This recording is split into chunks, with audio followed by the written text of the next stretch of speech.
But equally clear in the Demere legacy is a respect that was both universal and genuine.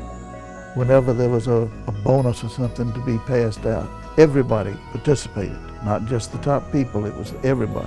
The lowest guy there got just as much proportionally as the highest guy. I heard somebody say one time that the true measure of a man's character is watching how he deals with people that can do absolutely nothing for him. And for 30 years I watched Bobby Demere treat everybody the same.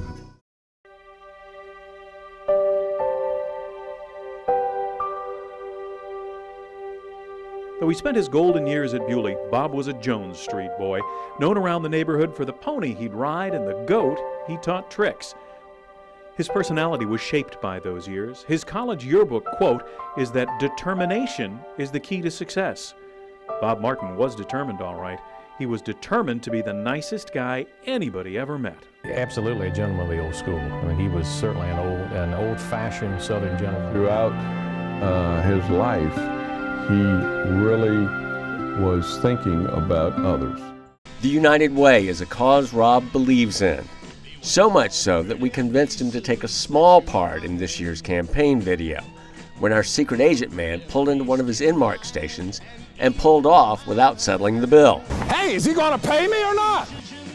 The joke in the skit was that Sam would have had to pull out of a lot of Inmarks without paying to get anywhere near the contributions that Colonial has made to the United Way.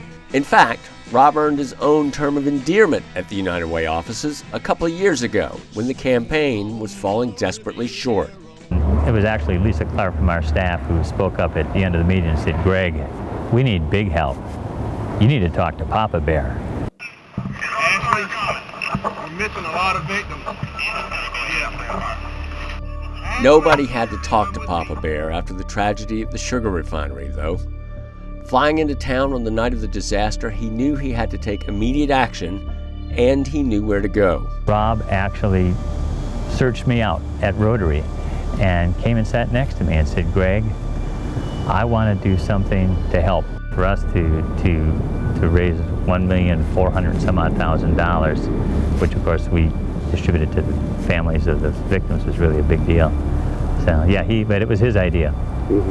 We didn't have to ask. It's you feel satisfied at the end of the day that you've helped other people's lives.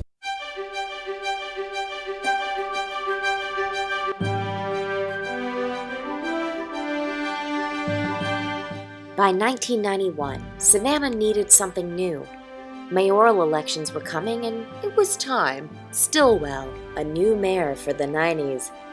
Brooks outpolled the incumbent Mayor Rousakis in the 6-person primary, but lost in the runoff, a defeat that was of course not easy, but still proved to increase his civic involvement. He didn't go away bitter or angry. He kept involved in the community, and that's one of the reasons I respect him a lot.